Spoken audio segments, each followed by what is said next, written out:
The companions of the Prophet ﷺ were sitting, talking amongst themselves, when the Messenger of Allah ﷺ came and asked, "What are you talking about?"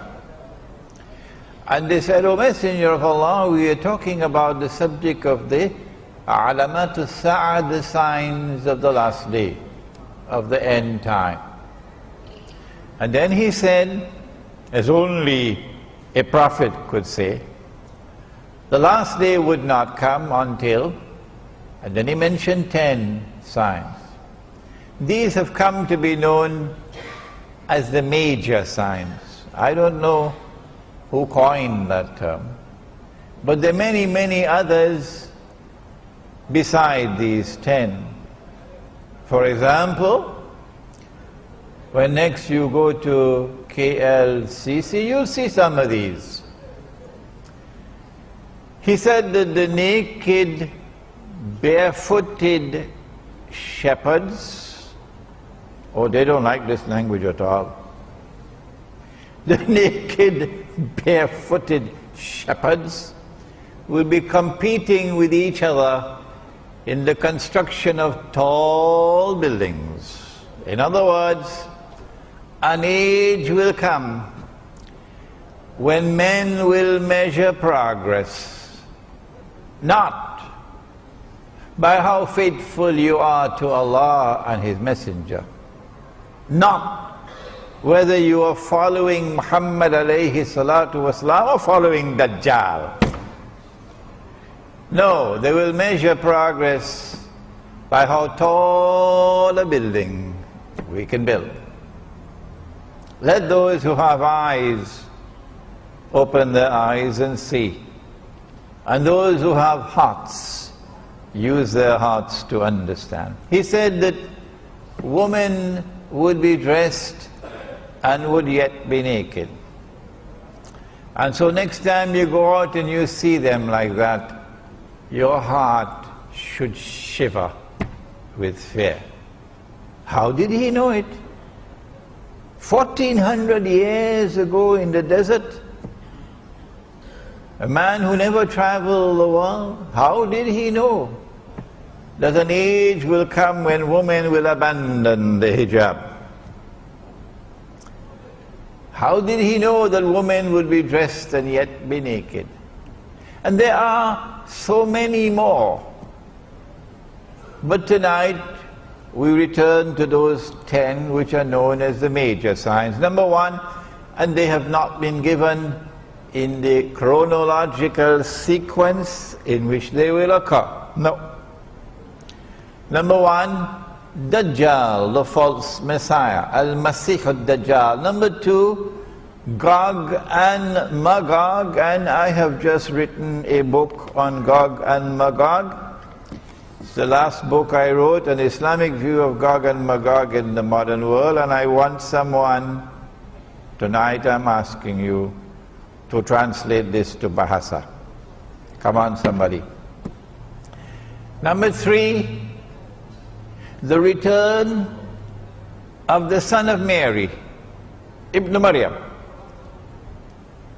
And so when that fellow in the place called Qadian in India declared that he was the fulfillment of this prophecy of the return of the son of Mary, the true Messiah.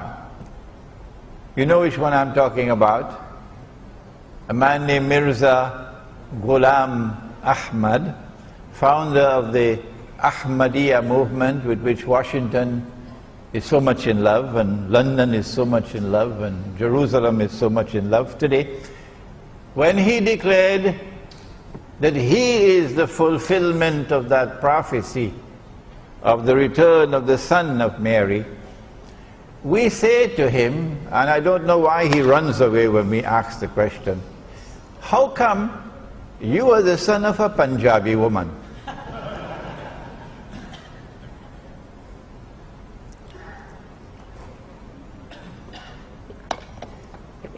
Number four, Dukhan, smoke. And if you read this book on Gog and Magog, I have offered an opinion. And let me repeat it one more time. When Imran gives an opinion, never accept that opinion unless and until you are convinced that it is correct. But I have the right to offer an opinion, provided that I recognize that only Allah does not make mistakes. So we say, Allahu Alam, Allah knows best. That this dukhan or smoke is coming. Maybe 20, 25 years from now, when the cataclysmic clash with nuclear weapons occurs between Gog and Magog, between the American-led alliance and the Russian-led alliance. And you don't need a PhD in international relations to know that we are moving towards that clash. Thousands of nuclear weapons exploding. Can you imagine the clouds, the mushroom clouds? Number 5, Dabbatul Ard, or the beast of the land. Ard is material universe. Ard is the earth. Ard is the land. For example, Al-Ardul Muqaddasa, the Holy Land. My opinion, that beast is already here. It's the state of Israel. And Allah knows best. Number 6, that the sun would rise from the west. I have given my opinion, and I have the right to give my opinion. Even if 999 differ with me, that's their right. Why deny me the right of offering my opinion? My opinion comes from the Quran. My primary source of guidance is from the Quran, not from some textbook of electricity and magnetism and polar magnetism. The Quran tells me that the sun rises from the east, and I gather that in Malaysia it also rises in the east. And the Quran tells me, La tabdila li khalqillah, that Allah's creation does not change. And so I have chosen to understand the hadith, not literally, but symbolically. That something is going to happen which would symbolize a false sunrise from the west. And I have understood that to be modern, godless, decadent, oppressive, awesomely deceptive Western civilization. And Allah knows best. Number 7, 8, and 9. 3 earthquakes resulting with movements of the earth, in which the earth sinks down, khas, and swallows what it swallows. One in the east, one in the west, and the third one in Arabia, and the third one is linked with Imam al-Mahdi. And number 10, that the fire will come out of Yemen and drive people to their place of assembly. Of these 10, the Quran singles out one. And Allah says of that one, the return of Nabi Isa alayhi salam, وَإِنَّهُ لَعِلْمٌ لِلسَّاعَةِ, it can be read that way, or لَعَلَمٌ لِلسَّاعَةِ, it can also be read that way. Perhaps that ilm and alam here are synonymous. Ilm means knowledge, alam means sign. That this is the sign of all signs.